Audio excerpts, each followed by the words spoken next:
you started asking the hard questions to yourself, Yes. where did the questions come from? Because if I don't know water exists, how do I ask where's this water coming from? So for you, when you are asking the hard questions of, you're now a senior guy in the employment, Yes. and you're now thinking, flip, where else can I? Where were those quick thinking coming from? So I think there's that hunger, right? Yes. And sometimes that hunger is from within, because as humans we want, Yes. which is probably not the best thing, because sometimes wanting is not what you need. Sure. And then there's what the Lord sees in you, what you actually need. And Right. sometimes He'll push you in certain directions which you don't realize. Doors will open and doors will close. Right. And it's to learn to discern which open doors to follow. Sometimes you might not understand at the time what's happening. You might have retrenchments at work. You might get moved out or moved to another department. Sometimes you've got to have the enthusiasm. Whatever comes at you, grab it by the horns and just do it. And do it really, really well. Sometimes you end up in positions you don't want. You couldn't understand at the time why you were there, but it's a stepping stone to something bigger. Now, a lot of us will look, we were mentioning it earlier, it's an old Bushman tale, how do you eat an elephant? Yeah. Well, you don't take one big bite. Yeah. There's small pieces. So sometimes there's a learning curve. So everything you're doing is generally a step towards something bigger. Oh no, man! So the way you're positioning it is in a digestible manner. Yeah.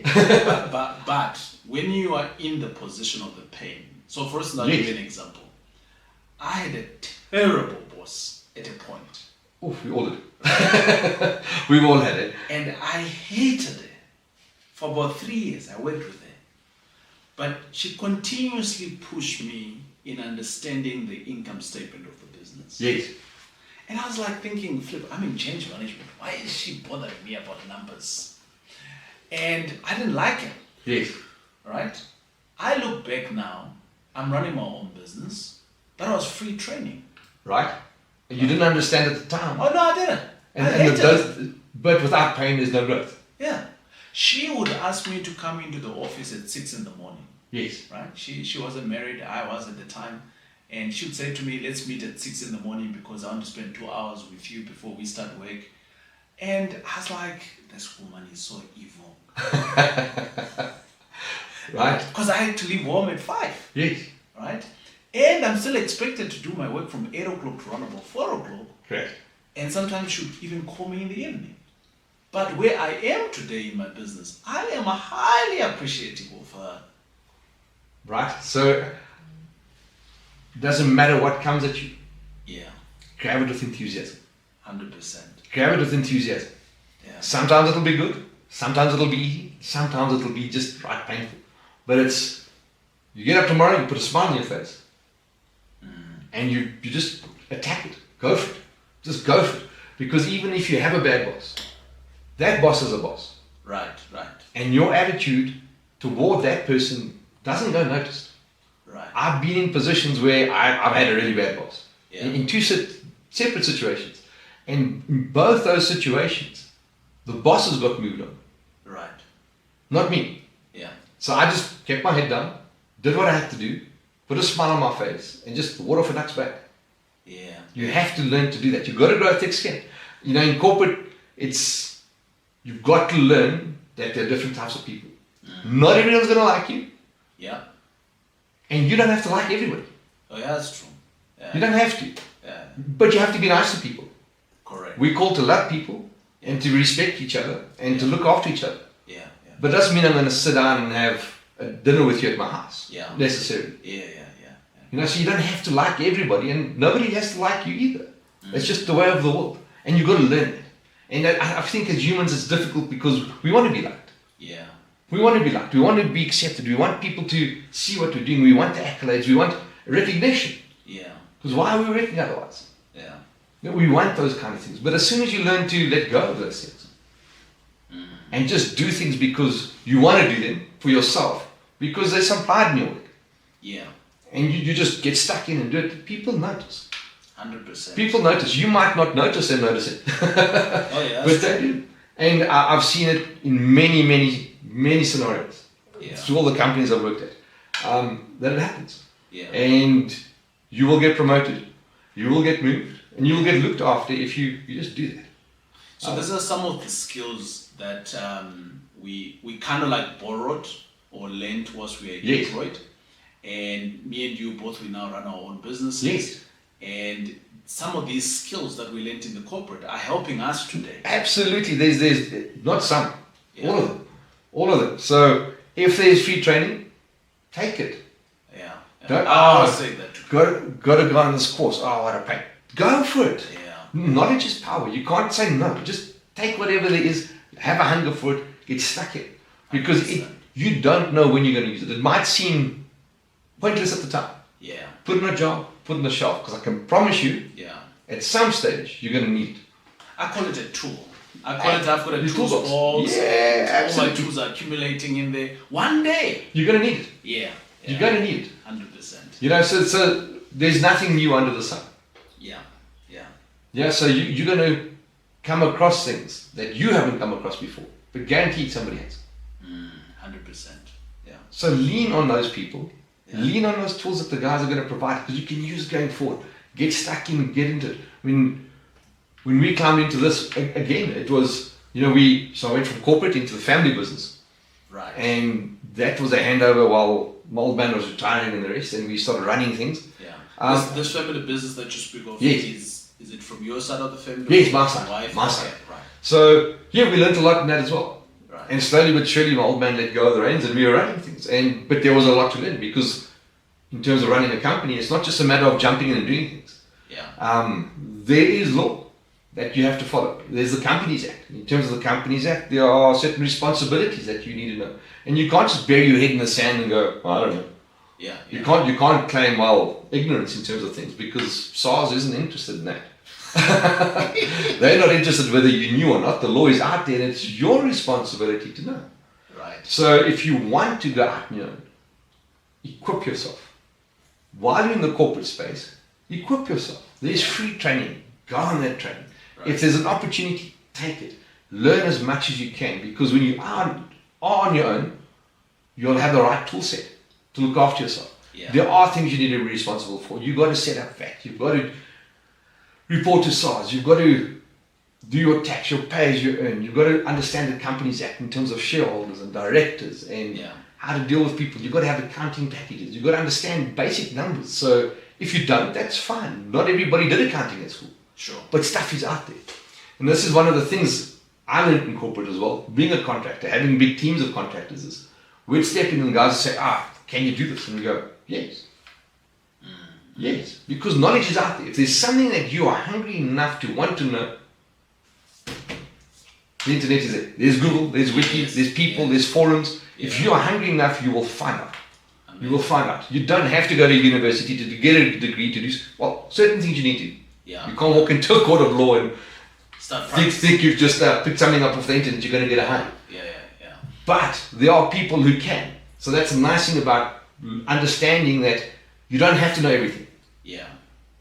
There are some basics that you need to know. Yes. And then it's understanding that you can't do it. Yeah.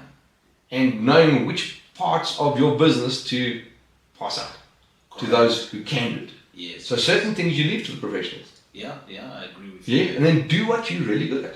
That's it. We import and export. Yeah. But I've got a shipping company that does that. Right.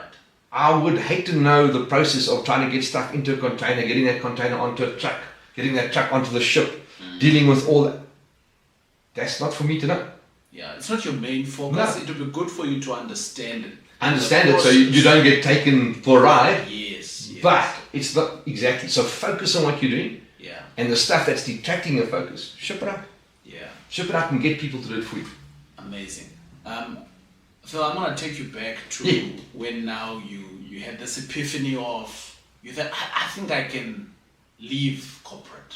Yes. So you came home to Sharon. How did that conversation go? So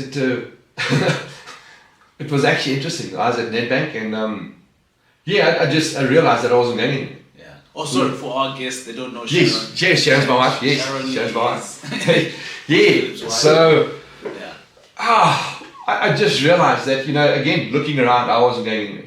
Yeah. I think at the time, back in,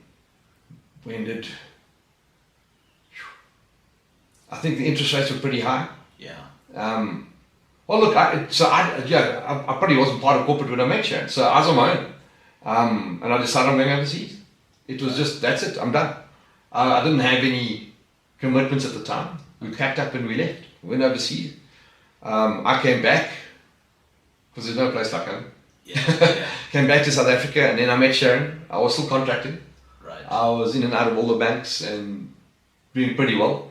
But yeah, I think at the time, interest rates went up to almost 17, 18% or something. Yeah. We had a bit of a scary time at one stage. And I said to Sharon, look, let's just back up. There's nothing holding us back here. Yeah. I think we limit ourselves a lot of the time. Yeah. Sometimes you just need to jump in the deep end. I think the reason why I asked you this question is because I think many men want to do stuff. They want to jump on onto something else, and they go home, they speak to their spouses, and then their spouses, they freak out. Yeah, at first. absolutely. Absolutely. Or they go with the tune. It's the husband or it's the man. Oh, okay. But back at the ranch, they are freaking out.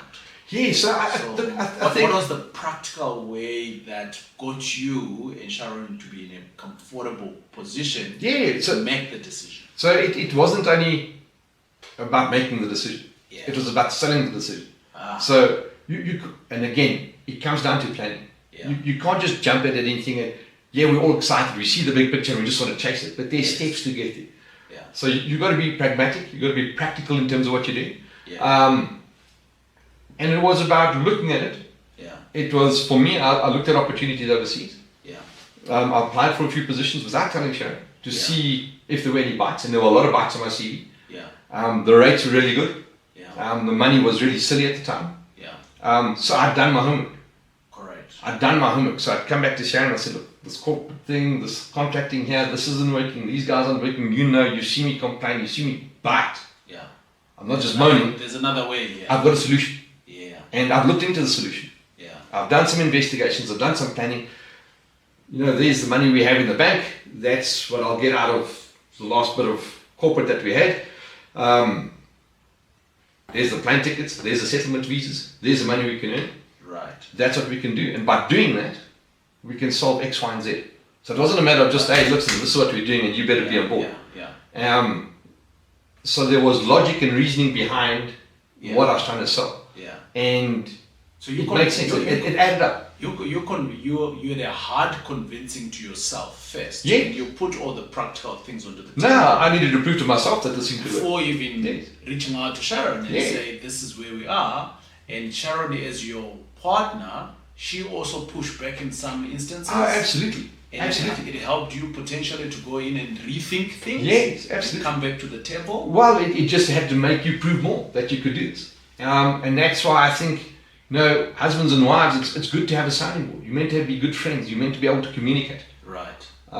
Which we did. We spoke about it, and Sharon's a proper family person. And to take her away from her family to a strange country, and I said to her, look, we're going to England, we're not going to Saudi. Yeah.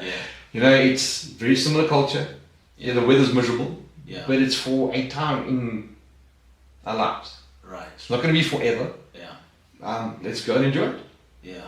I mean, the money was good at the time. It made sense. Sure. I think for a lot of us, when we are just thinking of going overseas, there's a lot of unknowns that are there. How did you make Sharon comfortable with the unknowns? Well, yes. So look, I'd been there before, thankfully. Right. So I knew the system. I was in the system. I could talk to all the fears she had. Yes. Although she wasn't happy with it. I think Skype had just come out at the time. Yeah. I said, well, you can still see your folks every day. Right. We've got a computer, we've got the internet, you can go on, you can see, you can talk. You might not be physical, but the world is small. It doesn't matter where you are now. And I mean, even after COVID, we've proven that you don't even have to be in the office to work anymore. A lot of corporate guys will be working remotely now. It's a small place. So don't be afraid to take that chance. When we came back from overseas because the recession hit, and again, you make plans, God says you make your plans, but at the end of the day, I've got my final say. Yeah. And we came back to South Africa.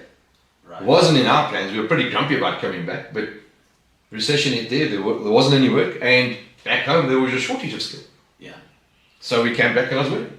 Yeah. And we got working, and now our family's grown, and God had a plan. You know, we moved into the family business. That was a move away from corporate. Yeah. It was a big step to walk into that, and then to walk away from the family business and the own business was another big step.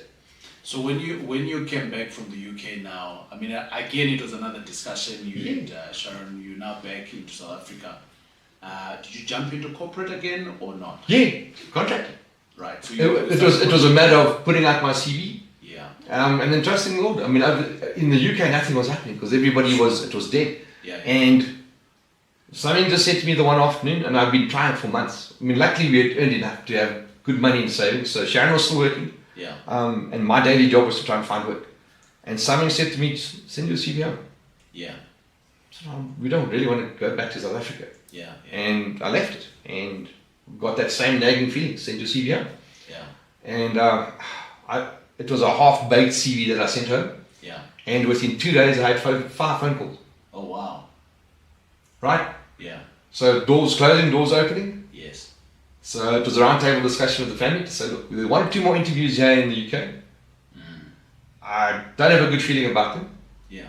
We've got X amount of money to bring all our stuff back. We can still live comfortably for a few months. But back home, look. Yeah. So we made the call, put all our stuff on a container, sent it back here, jumped on the aeroplane, and literally within 2 weeks we were here. Wow. And we were working. Yeah. So that was really good. So Phil, now you're back and you're back again plugged in into corporate, and the idea of jumping into your dad's or to the family business, at what point did it nudge you? Sure. You know, it was my old man got attacked on the bicycle. So he was training one morning and he got attacked and got stabbed and guys stole his bike and all the rest. And at that stage, my wife was working part-time for my old man. My mom was working for him. My sister was working for him. And I said to them, wow, this is a bit of an eye-opener for everybody. Yeah. What if this wasn't the outcome we were looking for? What if this has gone really bad? Sure. Where would everybody be? What is the succession plan? What are your plans? What are you looking at doing? And let's look at that. And at that time I was consulting, and you know what the rates were. Yeah. So we were doing well, we weren't looking to change. And my old man called me for coffee probably 6 months after that. Right. I said, yeah, look, we've run some numbers and we think we can afford you. Right. I said to him, you're joking. He said, no, we want you to come work here. So I said, okay. I said, if you're serious, I'll pull up my laptop and I'll resign now. Right. And he said, I'm serious. I got my laptop, typed the email, and I said, well, you got 30 seconds, my phone's going to ring. Which it did. Yes, Sharon was in the business already, Yes. so that was sort of like a no-brainer. Yes. Did you understand the business at the time? So when my old man he's always been an entrepreneur, he's always done his own thing. Yeah. Or tried to at least. And when I first left school, he had his own company, doing a very similar line of business. Okay. So, I kind of had a basic understanding of what it was. Yeah. It's what we're doing now. Right. And thankfully, it's not rocket science. You just got to apply your mind. And again, taking these skills I'd learned as an analyst, coming out of the corporate world, walked into the business and said, okay, let's break this down into just various blocks. Let's look at your business processes. Let's look how you do things. Right. Applied the skills I learned to what was happening, and the onboarding was seamless. Right. It was quick and easy by applying what I'd already learned. Right. And then it was just picking the old man's brain to see how to apply that to what I know. And then putting it together, and here we are. Let's speak about the business. Yeah. So what type of business is this? So we do procurement, industrial procurement, mainly for the mines. We do a lot of stuff into Africa. So Africa, we've got clients in Namibia, Botswana, Zimbabwe, Mozambique, DRC, Zambia, as far as Ghana, Senegal. So anywhere there's a pipe, there will be a valve. And if you think of a water pipe, think of your tap at home. Yeah. That's a valve. Yeah. So a valve is anything that opens and closes and controls the flow of whatever's in that pipeline. Right. So from a domestic example, it would be your tap. Okay. You open and close the tap, there's water in it. Yeah. So we just do that in industrial scale. Right. So whatever's coming down the pipeline, we can control. So to push stuff down a pipeline, you need a pump. Yes. You might need a pipeline itself. You might need a valve that opens and closes to control that. Then you'll measure stuff that's in that pipeline. And that pipeline could have anything. It could have water, it could have dirty water, it could have sewage, it could have slurry from the mines, oil, food, paper, pulp. So the nice thing about what we do is it's across industry. Right. So, South Africa, we're famous for having the mine shut down at some stage because guys normally go to strike around about June, July. Yeah. then we're fine because then paper and pulp is busy, or food is busy, or sugar is busy. So one or another we're looked after.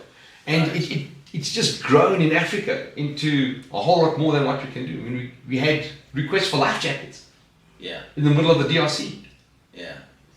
Okay, why would a mine be asking for that? Okay, fine, we'll source it. So if you've ever been onto a mining site, it's a mini village. It is. I've been to several. Yeah, so it's a mini village, and some even have schools, clinics. There you go. There are roads, there's telephones, there's electricity, anything you can think of. These guys might need.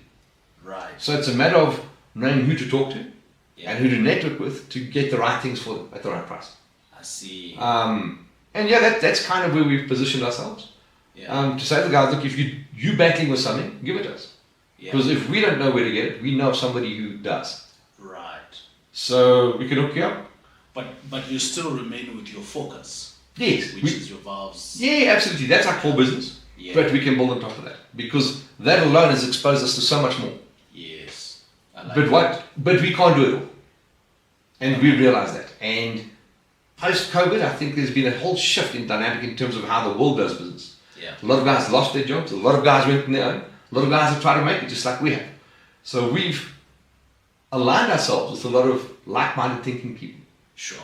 So you're doing pumps, cool, I'm doing valves. Yeah.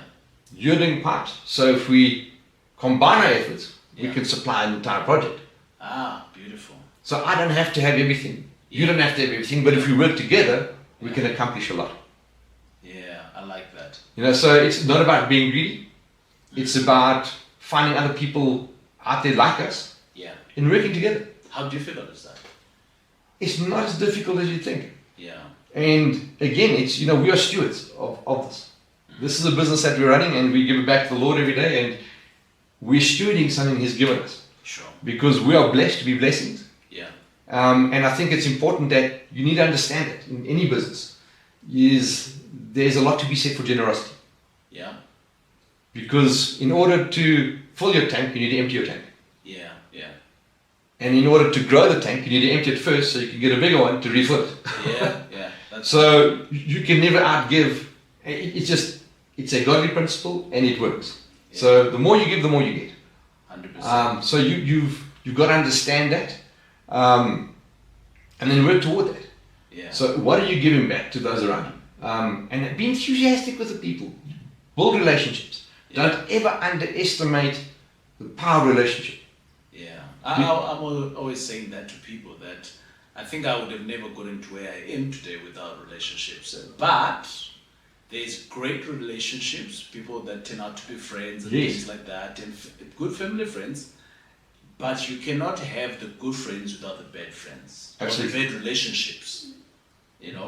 Spot on, but it's important to be able to discern. Very quickly. Even in business. Yeah. Not every deal is a good deal.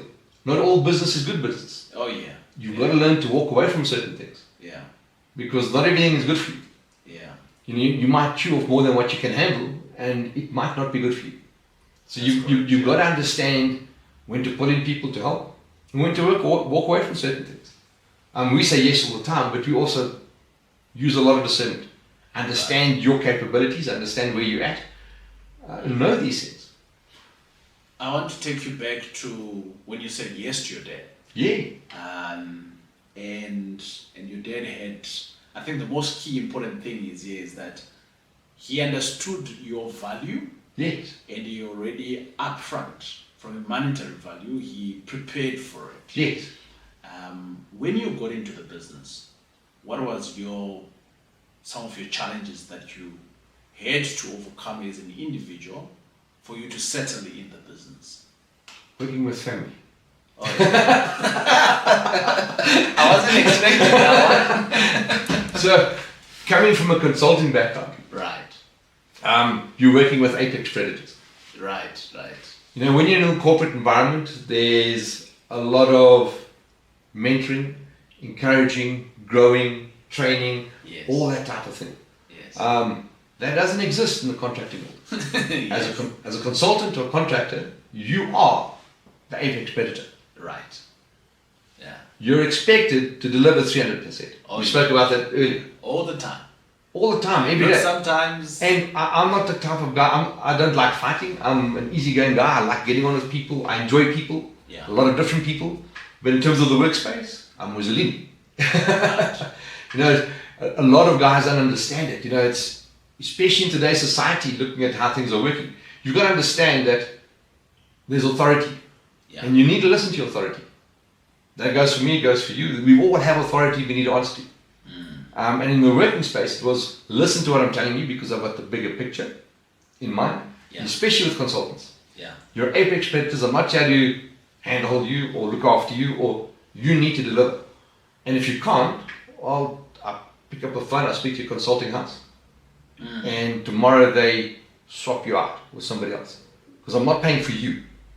I'm paying for position. You know why I'm smiling? That's right. Because now there is you working with your wife, you working with your sister. Who do you call? Right. So I understand I'm coming from this environment of apex predators, where this is, when you're messing up, Yeah. nothing against you. You're a nice guy, but I need a job to be done. Yeah. So I'll move you out with someone else Yes. to get the job done. Yes. The job's important. That's why we have to get the job done, finished. Yeah. Now you're in a family business. That's Big what learning we curve. get it. Deep breath. Different dynamics. Totally. So that was a big learning curve. I needed to slow my pace down. Right. Because, I mean, being in IT and in corporate, it's... Fast. Yes. Yeah. It is. So it was a matter of slowing down and, again, mentors. Speaking to those around you and leaning on them to say, battling with this. How do I get on with this? Right. And at the time I was speaking to, you might know the guy, Mike Marie. He used to own, what was it, the coffee shop.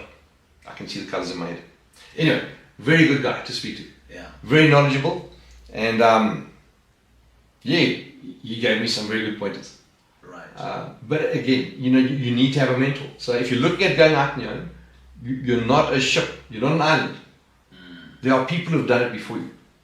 So one of my challenges with working with mentors is that I went to them with a problem, Yes. assuming that they're going to give me the solution. And 9 out of 10, the solution was me. Yes. I had to work on myself for me to actually see the outcome of what I wanted in the first place. But I was the stumbling block in many a times. So, you know, you speak about, you know, That's right. working with the family and so on. At a season, I worked with my wife in the business. Yes. And because my brain works so fast, my explanation is very slow than how I'm thinking. And she is like, what are you talking about? And I'm like, but didn't I tell you? Because my mind is already at Yes. 15 kilometers, but I'm talking at 1 kilometer an hour. Yes. So the translation of the message, how she is receiving it, is not how it's playing in my head. Correct. So who was the problem? I was the problem. And spot on. Right. The same. So thankfully my wife knows me very well. Right. We've been married for nearly 20 years. We work very well together because she puts up with me. So I can come across as this grumpy guy telling my contractors what to do, and she kind of shrugs it off because she knows that's me. But she understands. We understand each other very well in terms of the business. And I think that's one of the nice things about being on our own is we can work together. Right. We work from the home premises. So there are those advantages of doing this. You get to choose who you work with. Yeah. Now, sometimes in corporate you don't, and sometimes you end up with people you don't really want to be working with. That's just life. Is your dad still in the business? He's kind of retired, so yeah. The family's still running the business, which is good. Yeah. It's So they're kind of like your shareholders, your biggest shareholders. no. So separate entities. They're doing their thing, we're doing our thing. You transitioned Yes. into your own separate business. Okay. Hey, my friends, I'm very sorry that I have to disturb the amazing conversation that is happening. But I thought, let me just jump in here and give you a little bit of a good word of a service that I utilize, which is called Expelo. You might have never heard of them before, but basically what Expelo is, all of us who are here, we do property investments. And as and when we do property investments, we have properties that we have and we take insurance on that. And we also have tenants that we've got. And at some point, these tenants tend not to pay. It's a reality in our market. At a national level, they generally say around about 20% of tenants fail to pay. If they fail to pay, what is the recourse? You probably now need to evict them, isn't it? And the cost of evicting anybody, even the going through of that process, can be extremely tedious. And my friends, that's where Expelo comes in. I utilize Expelo myself in all my properties that I've got. The Expelo company, what they basically do is that I said to myself when I was trying to explain this to my wife the other day, and I said to her, babe, Expelo to us is the big brother that we pay on a monthly basis, and as and when we ever have a delinquent tenant, a tenant that is not paying, we can always call on Expelo, and they will do the eviction for us. We don't need to worry about it. They'll handle all the legal fees. They will do everything in ensuring that this tenant is evicted. So my friends, I just thought that it is unfair of me not to share with you this information. So on the screen right now, it's the details of basically how you can reach out to Expelo and you can claim your discount. Well, you might not be able to get the entire link because it's on the screen, but if you have to click in the description of the video, you'll be able to see the same link that is in here that says expelo.link/TJ Tribe. And that's to get you your discount. So my friends, don't be caught with your pants down with your tenants and they become delinquent and you fail to evict them. Just go to Expelo. But for now, let us go back to that interesting conversation that we were having. Thanks for watching. Okay. At what point did you transition? It was probably round about COVID time. Yeah. We were having, everybody, the whole world took a knock. Yeah. And the sole suppliers that we had at the time that were in Europe basically shut their account on us and they said, no more, you need to settle your account, from now it's cash business. Oh wow. We've got stuff to look after, we need the money, and that's just how it is. Yeah. And that was a rude awakening. So coming out of, again, skills learned in IT, skills learned in corporate. Yeah. What's plan B? Yeah. What's plan B? So if you're in IT and you'll know, you got to have plan A, B, C, D, E, F. Yeah. You got to have a plan for a plan for a plan for a plan. Yeah. And the good thing about having all of that, you don't worry. It takes worrying out of it. So if something happens, you got to fall back. Action and plan. Yeah. So worrying is lack of plan. If you have a plan in place, you don't have to worry. But so here we were, COVID, start worrying. So why am I worrying? Well, we don't have a plan. So hang on. We need a plan. Plan is have a sort of company. Right. And start looking at all the stuff we're turning away. So it's there. Just cooking in the background. Yeah. Slowly boiling. So if anything had to happen with our sole supplier and the agency that we had that crumbled, we'd have a fallback. And we could just carry on working. I think it's the balance of how do you as the business owner create these plans as opposed to doing, running the business itself, because there's from a real estate business, what I do, I've got days of doing, Yes. and I've got days of planning. Absolutely. Trying to, I don't want to call it future proofing it, but that's what it is. No, you have to. So I think it's being responsible. It's like anything in life. It's not just the business. You need to retire one day. You've got to plan for it. Yeah. You might end up in a hospital. So you have medical aid for it. You have a retirement plan in place. You have medical aid in place. Yeah.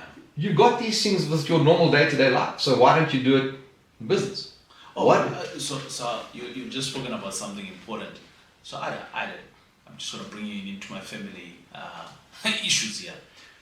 I was saying to my mom recently passed away, and shortly before she passed on, I started talking with some of my uncles, and I said, we need to plan for the funeral, right? Yes. And some of my uncles were not comfortable with that. They're like, no, you can't speak about my sister being dead when she's still alive. We can't start planning around it. I said, but uncle, she has a funeral policy. I have a funeral policy. So she's got two of them. Now, I'm not just wanting us to talk about the detail of how we're going to implement this. Now, I find people, they have these things. Yes. Because the employer dictates for them to have. Right. But actually, Yes. they haven't put their thought into, I have a life policy, so which means that I'm planning to die. So Yes. if I'm planning to die, who should I leave my house to? Is there a will?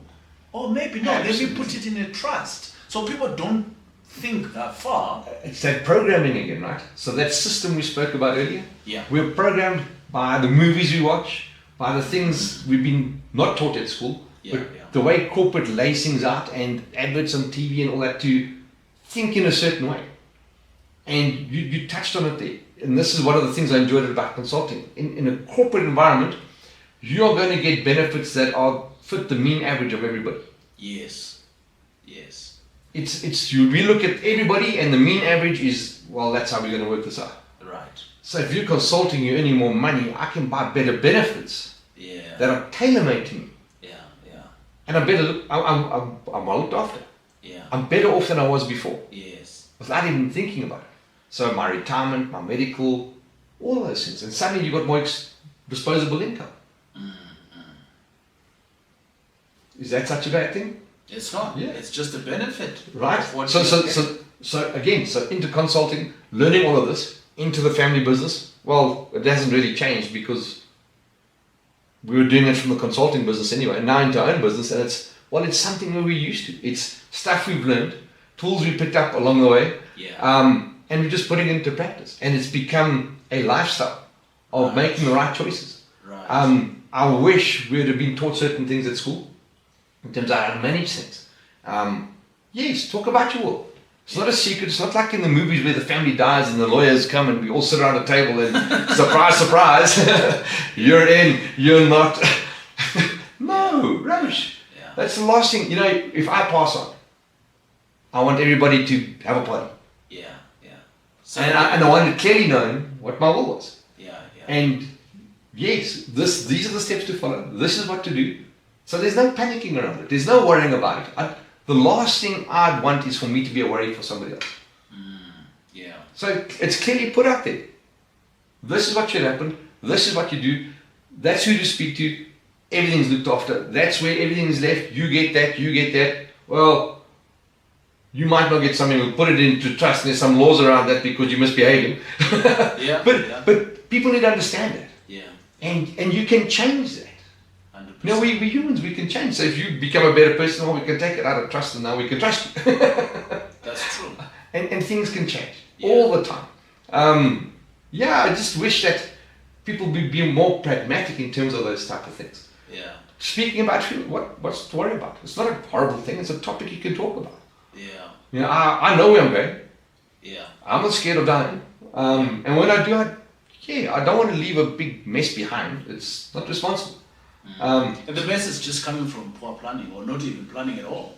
Right, so some of the basics again. Yeah, And yeah. taking that stuff, so don't ever discount anything you learn along the way. Just keep it in your toolbox because it's valuable stuff. Especially as people who run businesses, we are so busy running the business and forget to put all these things in place. Yeah. Because we're taking priority of, I need to make money, I need to make budget, Right. I need to make my sales target, I need to. So you're continuously in the run without having to sort out all of this. How have you? So look, again, back to corporate. Every quarter, Yeah. hit the brakes. Checkpoint, stop. Where we at? What are we doing? Have we got everything in place? Do we have business insurance? I mean, that's the other thing. I mean, you need insurance. You want to travel with stuff in your van? You can't have personal insurance because if you're transporting goods, you have an accident while you're transporting stuff which belonged to the company, which means it wasn't even business use, it's commercial use, won't pay you. A lot of guys don't understand simple little things like that. A lot of guys understand it, Phil, but they assume it's expensive But it's not. compared to. You drive into the back of a Porsche. Yeah. Oops. Yeah. Something happens or you got goods in your van and It gets stolen or something like that. Now you we've just had lost that. money. It's the environment we live in. I had guys come and pick up stuff one day. They go down the road and their van was idling. Right. And there was $1 million worth of goods in the back of the van. Wow. Probably got sold for scrap metal. But, Yeah. so if you aren't insured against that, that can sink you. Oh yeah. That you can have sink. no business tomorrow. You know? Absolutely. So it's safeguarding yourself. We spoke about it earlier in terms of insuring our book, insuring our debtors. Yes. So as much as we'd all like to think that everybody's friendly, we all get on, some people might go through a hard time and not be able to pay. Yes. Are you insured against that? Yeah. Can you afford that knock? Probably not. So you've got to insure that. It's just wise practice. So if you're going out on your own, learn the basics. Yeah. Understand the basics. Yeah. Get hold of a good broker. Guys, and again, there are thousands of people who don't. Yeah. There are people who do know.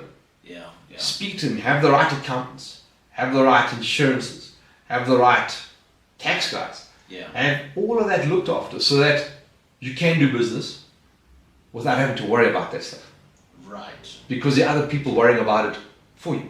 Oh, you've said it beautifully, man. It might cost you a little bit, Yeah. but you can So, keep so it. I've always said, Phil, it's better to have very little insurance Yes. compared to have nothing at all. Oh, no, that's just trouble. So for some people they say no, but it's too expensive.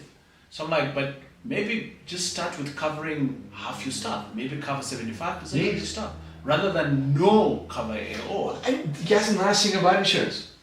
The more you cover, the less it costs you. Yeah. And that's what people don't understand. Yeah. Try and go and insure a car in your home. It's not going to happen.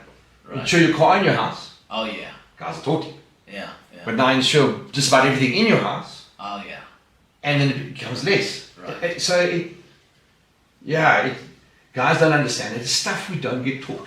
Yeah. So it's that program thinking that guys just want to walk away from, and it's not that difficult. It's not that difficult. I want to touch on where you are now. Yeah.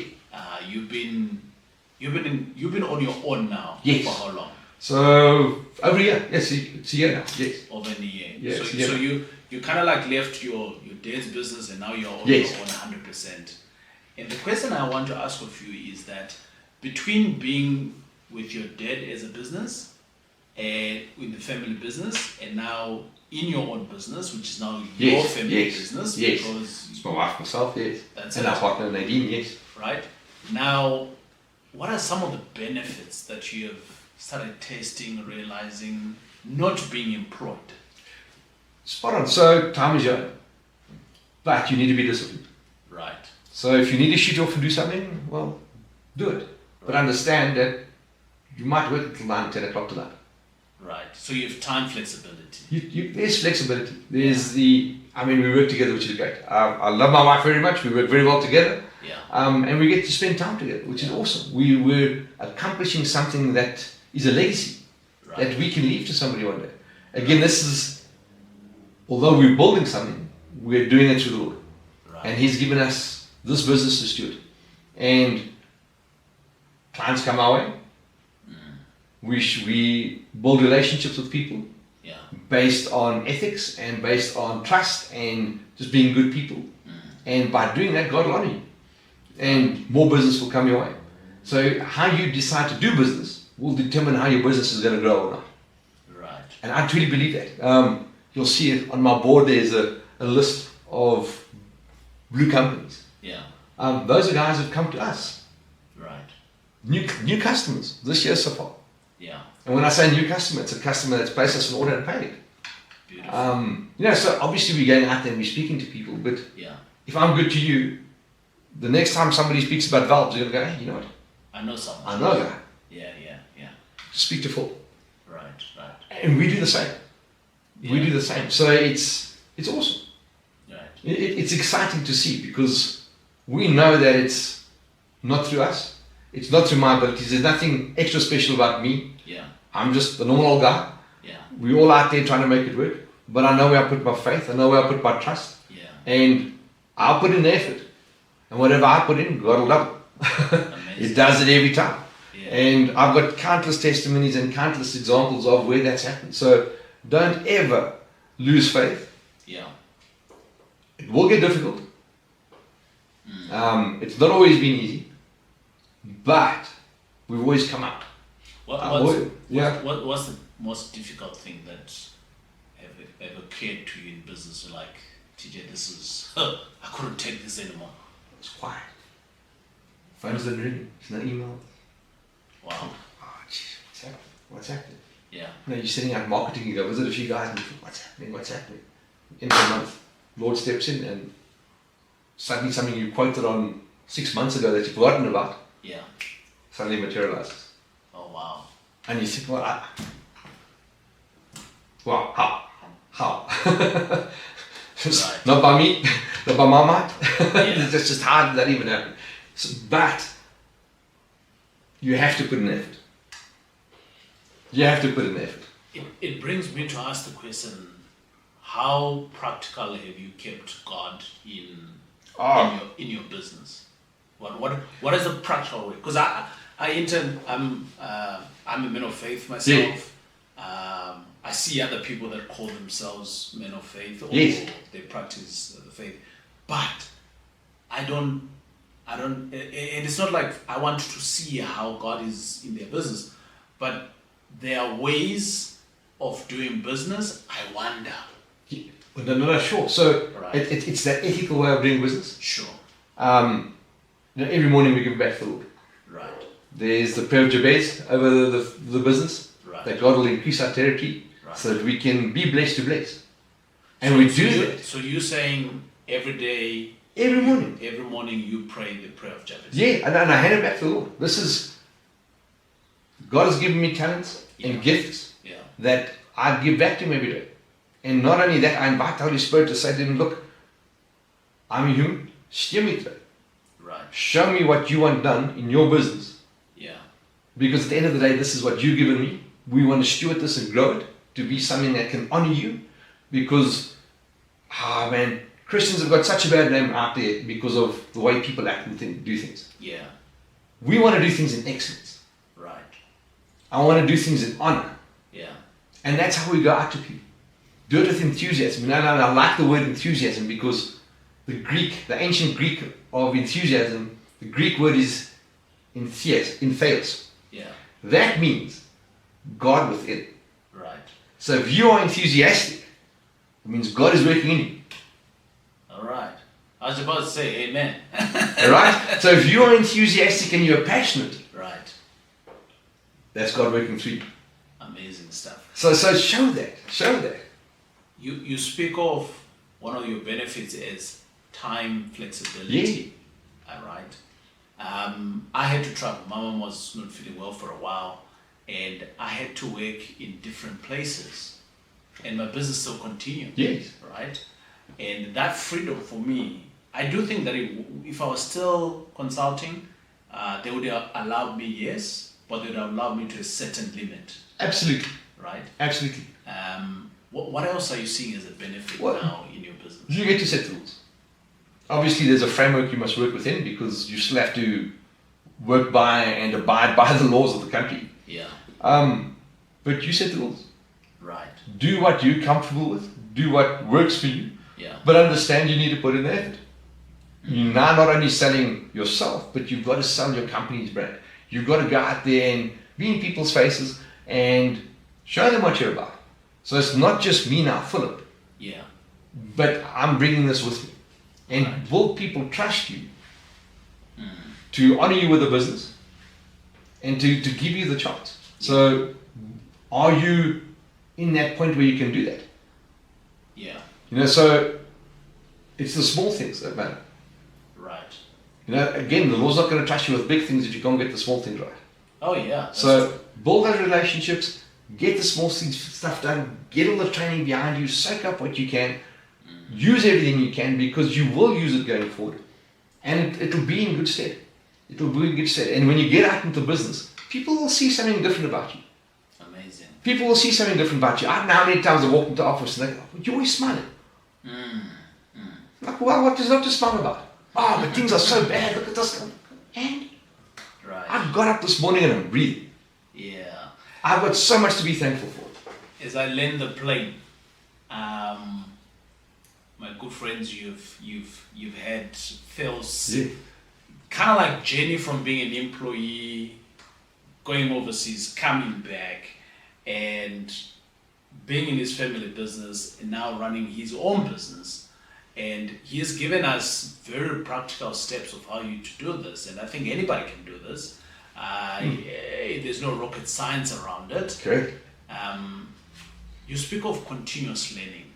Yes. A lot. Is there a book or several books that you can recommend to the guys for them to latch on? And yeah. There's a some guys might not enjoy this, but there's a guy called John Bevere. John Bevere. Yeah. He's got a book called Multiply X. Right. He's one of my favorite preachers, John Bevere. Read that. Right. You know, so again, we're talking business, Yeah. but my faith is overarching. It's got a bubble. Right. And you've got to understand your purpose. Yes. Yes. So when people walk into churches, they think, oh, I've got to be involved.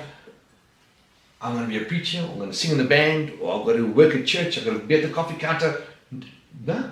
Maybe God didn't call you to do that at all. Right. Maybe God called you to be a business owner.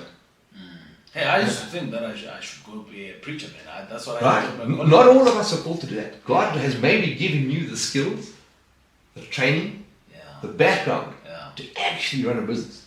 Right. Because in that business, He's going to bless you. And in that blessing, you're going to bless others around you. And in that blessing, you're going to build God's kingdom. So maybe, just maybe, that's where God has got you. So read that. Very, very good. And Proverbs every day.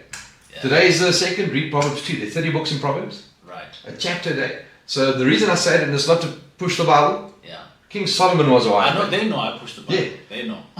King Solomon was a wise man. Yeah. And what I've worked out is, in my mind, is that people haven't changed. Sure.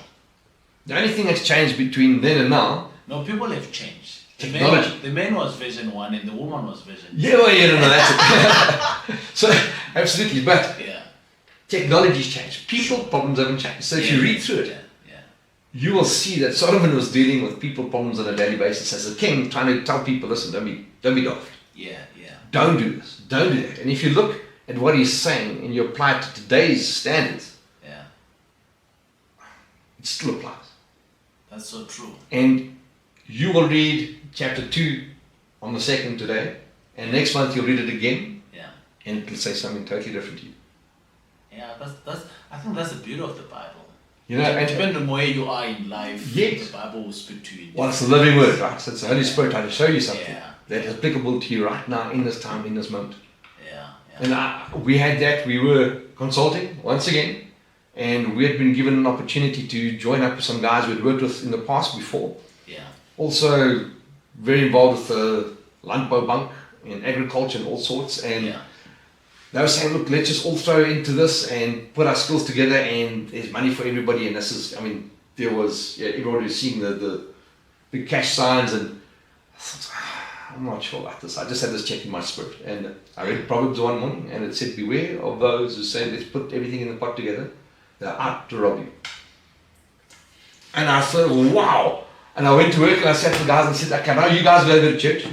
And I know we're all busy pondering this decision, but this has got put in my heart this morning. And they went, Phil, we're with you. We're not even going to argue. Because all of us have had the same kind of check. And I went, you know what? How? Coincidence? I don't think so. I want to, earlier when we spoke about, some deals are not good for you, some deals are just too big for you. That's right. What is the practical way for you as you go out there, because you're selling basically all the time. But how do you discern? What is the practical way of you discerning this is not right? Glad you brought that up. So, through reading Proverbs all this time, and reading in James, it says, ask wisdom, you'll get it. Yeah. And I read through Proverbs, and there's a lot about understanding and discernment and wisdom. And wisdom wisdom is the end game. So how do you get there? Well, it starts with understanding. Okay. How do you understand something? You learn about it. Yeah. You gotta have some awareness. Right? Yeah. You've got to have some training. So don't be, the word says, study to show yourself approved. Yes. So if you haven't studied something and you haven't learned about something and you haven't researched something, yeah, you're not going to understand it. You might have experienced something, so you'll understand it. So experience comes into the picture as well. Yes. Without understanding something, you can't discern whether it's good or bad. Yeah. Right? Because it's all foreign. Right? Yeah. So starts with learning, then you get understanding. Right. Once you start understanding, you can discern. That's it. Once you've been discerning things for long enough, you're wise. Man. That's amazing. We can go on. There you go. There you go. My good friends, Yes. I think it's been amazing hanging out with Philip. Thanks, guys. We have to go because of time, but you could see that me and Phil, we can go on for hours. Enthusiasm and passion. That's it. And if you got any questions, write down in the comments below. You can ask any questions. This is someone that I thought could bring you some good value. And good value in terms of how do you just transition from being an employee into your own business person. I think Philip went on into the different aspects of how he is navigating this. But I think there's one aspect that I want to ask of you before we land the plane. And that's a saving component. You touched on it earlier on. You said when you're speaking to your wife, you indicated that we've got this savings, but if this fails, we can sell this. What would you say is a benchmark of someone to leave employment for going to do their passion? Is it a 3 months? Is it 6 months? Is it a 1 year savings? What comes to your mind? I think that's difficult. It'll be different for everybody, depending on what you want to do. Yeah. I wouldn't say that's the benchmark because you'll never get there. Sure. If you're hungry enough, you put a business plan together, you go to the bank, and if your plan holds water, they'll give you a business loan. Right. And you can get going. Yeah. At bare minimum. At bare minimum. It's as simple as that. Yeah. So you don't have to have hundreds of thousands in the bank. Yeah. Obviously, if you are cashing out, you might have a bit of a pension you can use you can fall back onto. Not always the wisest decision, but if you can look after yourself for a month or 3 while you're getting on your feet, that's always a wise thing to do. Not always possible. Sometimes circumstance dictates otherwise. Yeah. If you have a good plan, if you have good business sense, because you've understood and you've researched, and if you've done those things correctly, you can put a business plan together. You go to the banks, and if it holds water, they will help. There are tools out there to help you. Yeah. My good friends, that's it for today. Clap your hands for Phil. Yeah. There you go. And thanks a lot. And we will check you on the next video. Boom. Cheers.